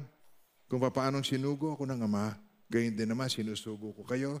Pagkatapos hininga siya, sinabi, tanggapin ninyo ang Espiritu Santo. Nung tanggapin niyo ang Panginoong Jesucristo, tinanggap natin ang Holy Spirit. Mga minamahal ng Panginoon, anong purpose ng Holy Spirit? To empower us. Para yung hindi natin kayang mapagtagumpayan, Sino sa inyo pabalik-balik sa kasalanan? O sino malakas mabold na magsasabing, ako po pabalik-balik sa kasalanan? Pakitaas ang kamay. O, hindi ba? O, hindi natin mapagtagumpayan. Lagi tayong pabalik-balik sa the same sin. Tapos, you repent and then you repeat. You repent, you repeat. At ang kalimitan dito, mga sexual sin. Sabihin mo nga sa iyong katabi, sexual sin. Sabi ni Pastor, sexual sin. Pabalik-balik sa sexual sin. Ito, mga minamahal ng Panginoon, sa Acts chapter 1 verse 8, sabi nito ganito, but you shall receive power. Ngunit tatanggap kayo ng kapangyarihan pagbaba sa inyo. Read it please. Ngunit tatanggap kayo ng kapangyarihan pagbaba sa inyo ng Espiritu Santo at kayo'y magiging saksi ko sa Jerusalem, sa buong Judea at Samaria, hanggang sa kaduluduluhang bahagi ng lupa. Sa English po yan, but you shall receive power when the Holy Spirit has come upon you, and you shall be witnesses to me. Sabi niyo, angkinin niyo, I shall be witnesses to Jesus. Ano ibig sabihin nun? Kaya yung mga tao, sabi mo, mag-share ka ng good news, i-share mo yung salvation, i-share mo yung good news. Pastor, hindi po ako marunong, hindi ko alam yung mga verse. Anong verse? Anong chapter? Anong verse? Sino sa inyo nag-iisip na gano'n? Hindi po ako makapag-share. Diba, meron ng mamamatay kang kamag-anak, gusto mong sharean, mapatanggap mo kay Jesus. Hindi ko po alam ang sasabihin ko, Pastor, tulungan niyo na nga ako. Mga gano'n. Sino sa inyo gano'n? Hindi niya alam ang mga verse. Pakitaas ang kamay. Pakitaas! Hindi mo alam ang verse, pero meron kang karanasan. Yun ang ibig sabihin, you shall be witnesses to me. Yung experience mo kay Jesus, yung ginawa ni Sister Kat, but you shall be witnesses to me in Jerusalem, in all Judea and Samaria, and to the end of the earth. Hanggang doon sa Sweden. Hanggang doon kung saan kang lupalop nando doon, meron kang patotoo. Alam niyo, umatin ako sa church. Pagkatapos sabi ni Pastor, manalig ka, taas mo ang kamay mo. Humihip siya na parang si Jesus ang umihip. At pagkatapos ako nanalig na si Jesus yon. At nangilabot ako. Meron ako naranasan. Pagkatapos pag uwi mo, bigla mong naranasan na nawala na yung rayuma ko. Nawala na yung nararamdaman ko. Nawala na yung mga kabigatan sa puso ko.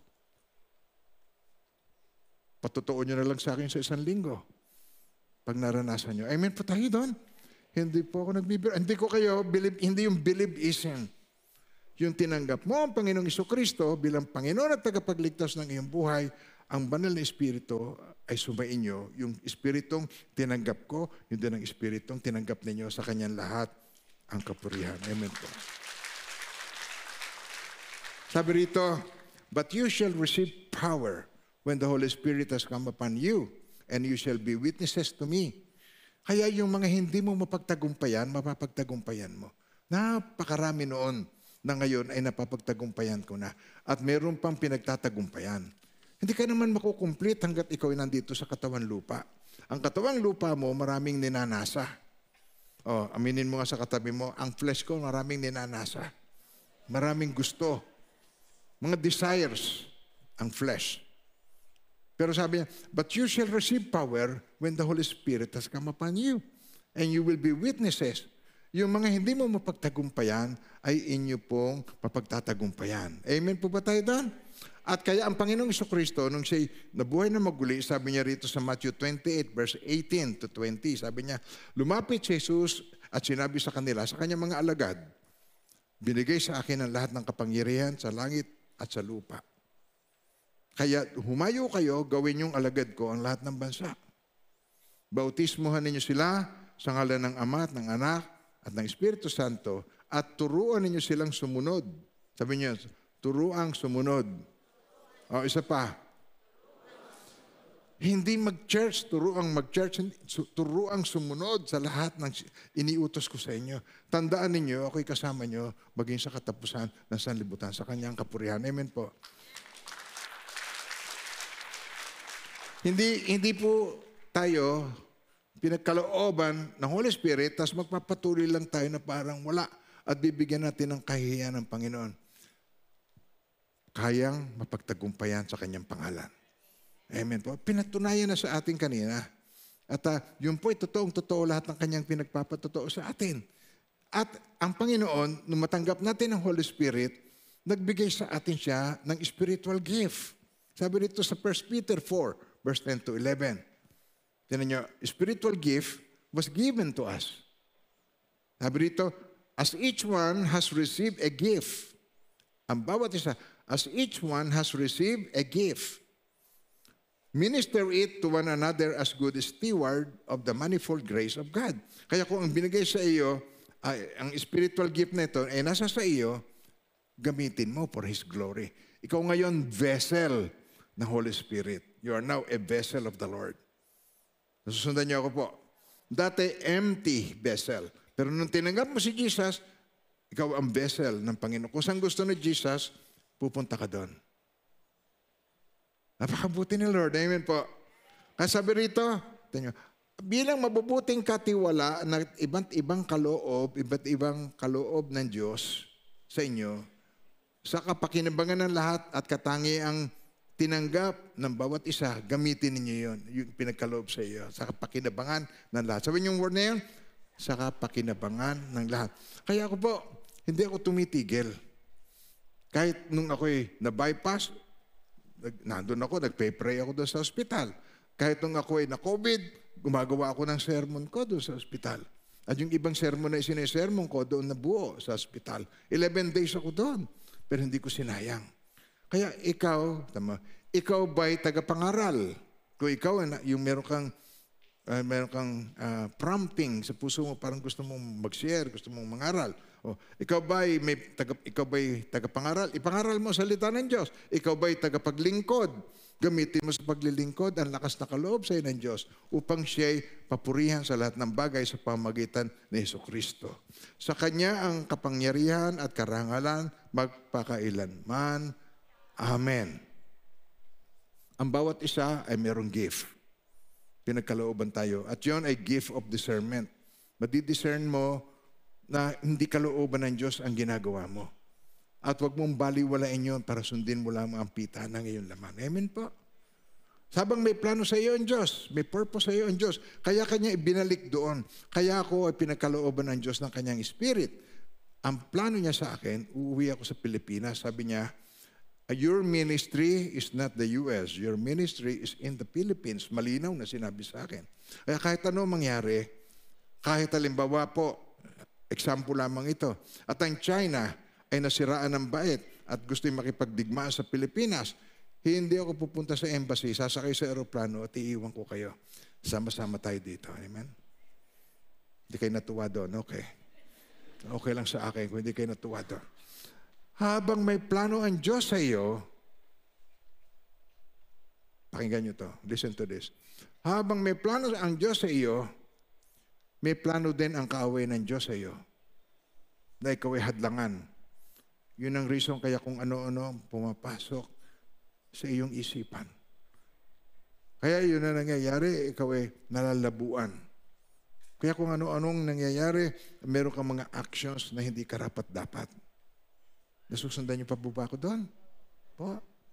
Kaya ito po, ang natutunugan mo ba kung meron siyang binabalak sa buhay mo? Ako napakalimit na gusto niya akong patayin. Pero gusto niya akong atakihin. Gusto niyang mahinder ang gawain ng Panginoon. Hindi siya nagtatagumpay. Alam niyo po kung bakit? Marami nagpe-pray sa akin. Kayo. Ang prayer ay napakahalaga sa mga mananampalataya. Ang mananampalataya na hindi nananalangin ay powerless. Powerless Christian. Amen po. So remember this. The devil doesn't have to cause distraction in your life. If he can cause distraction to you. Hindi kanya kailangang wasakin. He doesn't need to destroy your life. Dahil ang mga tao by nature ay self-destructive already pag wala kay Jesus. self-destructive. Paano yung self-destructive? Makakagraduate na sana. Nabuntes ng boyfriend. Makakatapos na sana ng pag-aaral. Nadi-distract. When you are distracted, ikaw ay nagiging destructive sa iyong self. Gets nyo ba yan? Nakuha niyo yan? Oh, kayo naman na magbasa. Okay. Read. He doesn't have to cause distraction. If he can just cause distraction. Kaya pag ikaw ay distracted, na-focus ka na-off-focus ka kay Lord, hindi ka na niya kailangan. Ikaw na mismo magdi-destroy sa sarili mo. We need to be focused on the Lord po.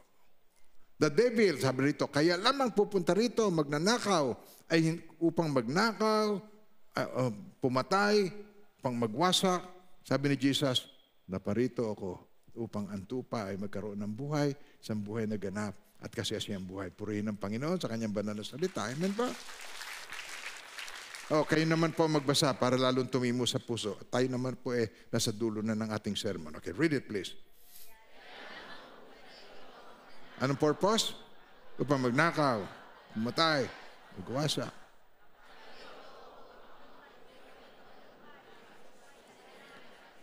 Ang binanggit doon, tupa. Ang tupa ay yung maamo.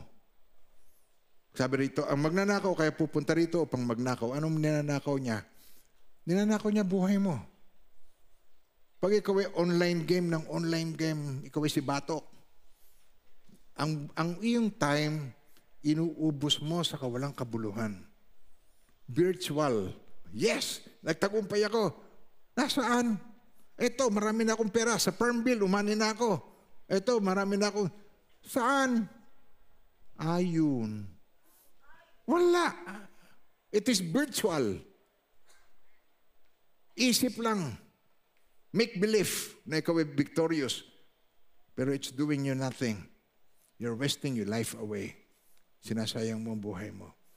Ang iyong time, ang oras mo, ay buhay mo. Pakiulit ngayon, angkinin nyo yun. Angkinin nyo. Ang oras ko ay buhay ko. Isa pa. Ay, saan mo ubusin ang oras mo?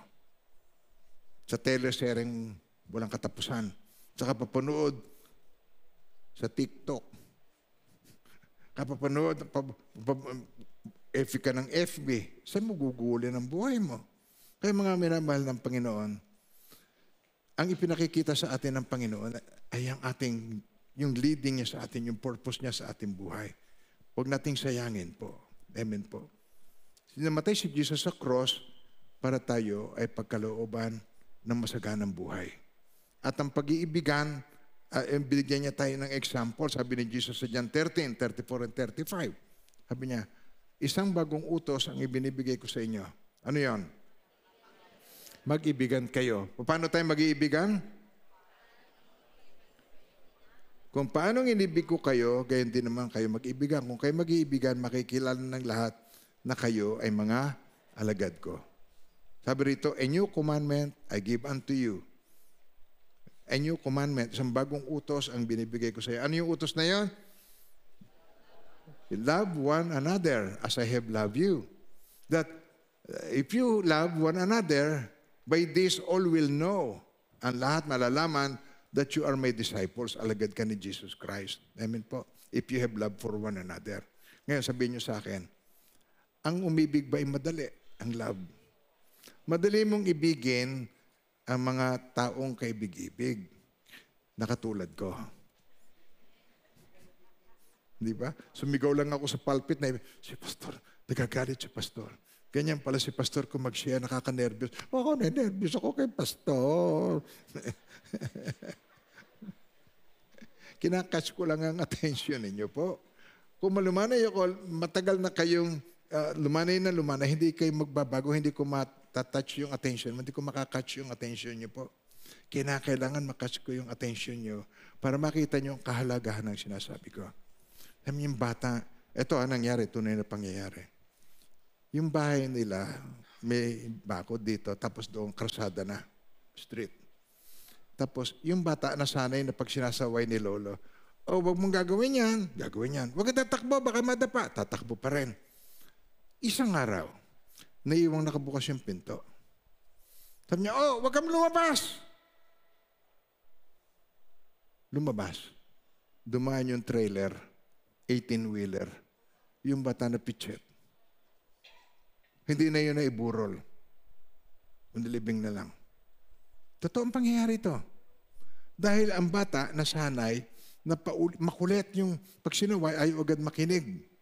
And there are times in our lives, pag sinabing, no, don't do it. Kailangan gawin mo kaagad dahil oras na ma-miss mo lamang yung split second, pwede kang mapahamak. Pwede kang mahulog sa bangin. Pwede kang mapahamak. Nasusundan niyo pa po ako?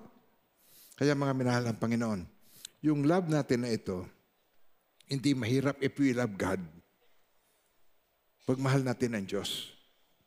Ibigin mo, si Jesus, minsan, tinanong siya, Guro, anong pinakadakilang utos sa lahat? What is the greatest commandment of all?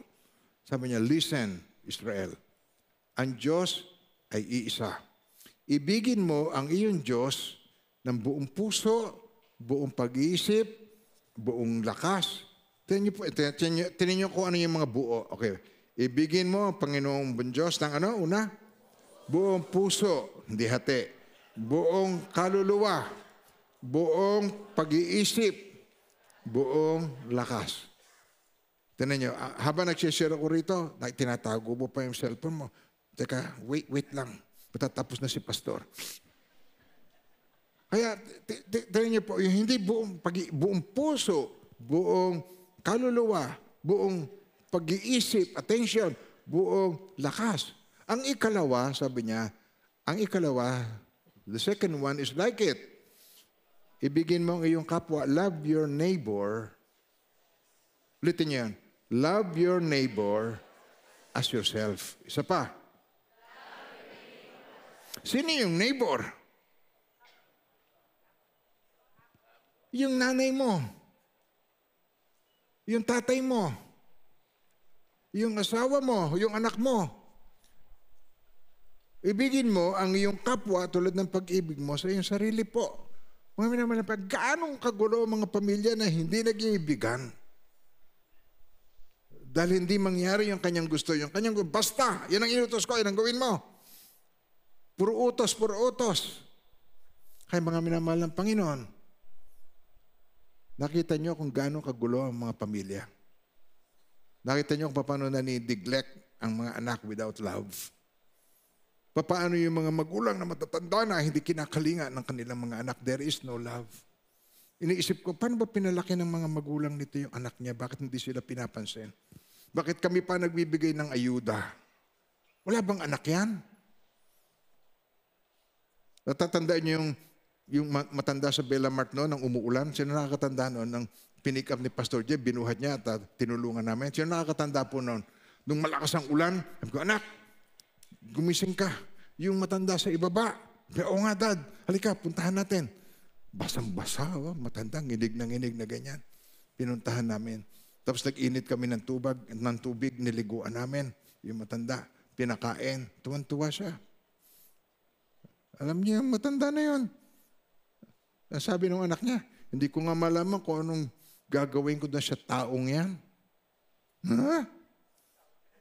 Yung tawag sa kanyang anak, hindi ko nga malaman kung anong gagawin ko sa taong yan. Siguro, nung time na yun, nawawala na sa sarili yung matanda. Siguro siya may Alzheimer's.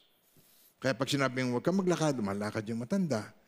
Pero ikaw, nung bata ka pa, pinagtsatsagaan ka ng parents mo. Hindi niya sinabi, hindi ko nga malaman kung anong gagawin ko sa taong batang ito. Hindi naman sila ganon. Nasusunod niya pa ako doon, no? Naintindihan niyo ako doon, di ba? At pag inonor mo ang iyong magulang, ibe-bless ka ng Diyos. Purihin ang Panginoon sa kanyang banal na salita. Amen po. Kaya sa Acts 20, verse 24, ito po ang gusto kong maging motto sa aking buhay. Subalit, walang halaga sa akin ang aking buhay. Maganap ko lamang ang aking tungkulin at matapos ang gawaing ibinigay sa akin ng Panginoong Hesus. Ang pagpapahayag ng mabuting balita tungkol sa kagandahang loob ng Diyos. Kayo naman na magbasa.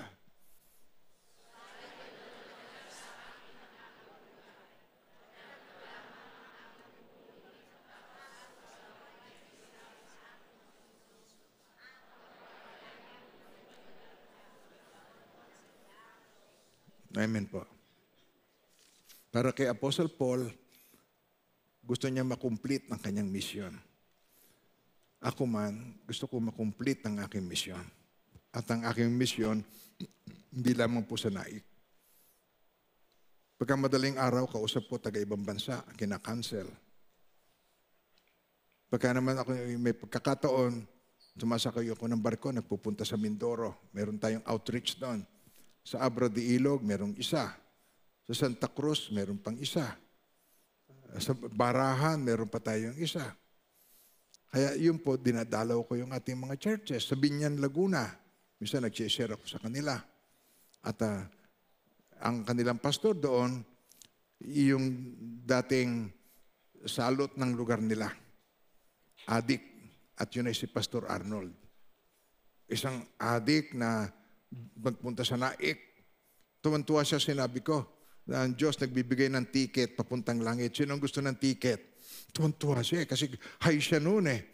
Ako, gusto ko ng ticket. Pinatanggap ko kay Lord yung pinag-pray ko. Alam niyo nung pinag-pray ko, natumba siya. Na-slain. Buhat noon, nawala ang addiction, nawala ang paninigarilyo, nawala ang pag-ini ng alak, hindi na umalis ng naik. Hanggang sa siya, nakapag-abroad na. Alam niyo, yung batang yun na dating -0, milyonaryo ngayon yun. At siya ngayon ang pastor sa Binyang, sa kanyang lugar. Kaya sabi niya rin sa barangay captain doon, sabi niya, ako po yung si Pulis. Siya raw yung si Pulis. Kasi siya ang tawag sa kanyang sarili, ay siya si Pulis. Ay, ikaw pala yung sakit ng ulo ko. Pag-iba ka na ngayon. Kasi, sabi niya, inanyayahan niyang umaten sa church. Kaya napakarami niyang naaanyayahan doon ng mga dati niyang kakosa. Umaten sa church. Mga minamahal ng Panginoon. Gusto ng Panginoon, i-share natin ang good news. Ang good news, buhay mo. Kaya hindi mo kailangan memorize ang verse. Anong verse? Anong chapter? Ang buhay mo, ang chapter at verse. Kung may nabago. Sabihin mo ngayon, kung may nabago. Paano ka magpapatotoo? Sinungaling ka. Paano magpapatotoo ka? Ang buhay mo yung napakagulo. Ang patotoo ay yung buhay mo. Kaya yun ang napapansin, alam nyo. Halimbawa, may pupuntahang ibang lugar. O, ito, dadagdagan ko yung kwento ni Sister Kat. Ano? Tapos mayroong magdadrive ng auto. Sasabihin niya, I will pray. Magpe-pray muna ako. Yung kasama niya Swedish eh. So nagpe-pray. Kanino ka nagpe-pray? Kay Jesus. You believe Jesus? You believe your Jesus? I don't believe your Jesus. Sasabihin sa kanya. Kasi nga ang mga tao doon, hindi kilala si Jesus. Di ba mas mapalad kayo, kilala niyo si Jesus? Kaya sabihin sa katabi mo, ayoko nang ignoren si Jesus. Purihin ang Panginoon sa kanyang banal na salita. Amen po. Kaya sabi rin sa 2 Peter 3:9, ang Panginoon, marapit na siyang bumalik, pero hindi pa siya nagbabalik. Sabi rito, ang Panginoon na hindi nagpapabaya sa kanyang promises sa atin, mga pangako. Hindi pa siya nagpapabaya, tulad ng inaakala ng ilan. Hindi pa niya tinutupad ang pangako ngayon alang-alang sa inyo. Naghihintay siya ng ikaw ay mag-repent, naghihintay siya na ikaw ay mag-share. Binibigyan niya ng pagkakataon ng lahat. Sabi niyo, ulitin yung word na yun, yung naka-highlight. Na makapagsisi at magbalik loob sa Diyos sapagkat hindi niya nais na kayo'y mapahamak.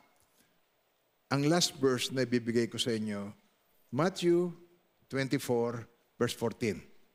At dito tayo magtatapos. Amen po. Sabay-sabay po nating basahin. Sabay-sabay. Sabayan niyo ako. Ready? Read. At ipapangaral sa buong sanlibutan ang mabuting balita tungkol sa paghahari ng Diyos upang ito'y makilala ng lahat ng bansa sa kadarating ang wakas. Hindi pa siya bumabalik kasi hindi pa po naabot ang nais ng Panginoon na maabot. Pero malapit na dahil dito sa Naik, meron tayo ditong, ewan ko na, di ko na malaman ang care group natin kung ilan. Ilan na bang care group natin? Meron ba nakakaalam kung ilan ang care group natin? 30 plus. Sa 30, ang Naik ay 32 barangays. Oh, pero 30 plus na ang ating care group. Meron na rin tayo sa mga pabahay. Inaabot natin. At alam niyo, yung ginagawa na sa likod namin, dito, pabahay din pa rin yan. Pagkat sinabi, saan ka ba nakatira sa Naik? Doon sa pabahay. Alam niyo, napakabuti ni Lord na ang ating lugar ay isineshare natin sa kapwa nating Pilipino. Amen po. Huwag kayong magagalit na may nakatira. Ang tingnan natin, paano tayo makatutulong sa kanila. Umulan ng malakas, nagbaha ang mga lugar, nagtakal tayo ng bigas. Napakaraming dumating na bigas dito. Napakaraming asukal. Ang kapatid ko, dumating kahapon, may dalang kahon-kahon ng mga Lucky Me. At ang lahat nagtutulong-tulong kung paano tayo magkatulungan. Life is all about love. And we can only do that kung tayo ay naka-attach sa source ng love at wala ng iba, kundi siya ang God. Amen. Napakabuti ng Panginoon. Amen po. Kahit papanalangin ko kayo, bago naman, pipray ko kayo, tanggapin niyo itong blessing ng Panginoon, ng buong puso. And now with the Lord God, bless you and keep you. And may His face so shine upon each one of you and be gracious to you. His countenance be upon you and give you peace. In the name of the Father, and of the Son, and of the Holy Spirit, in Jesus' name, amen and amen.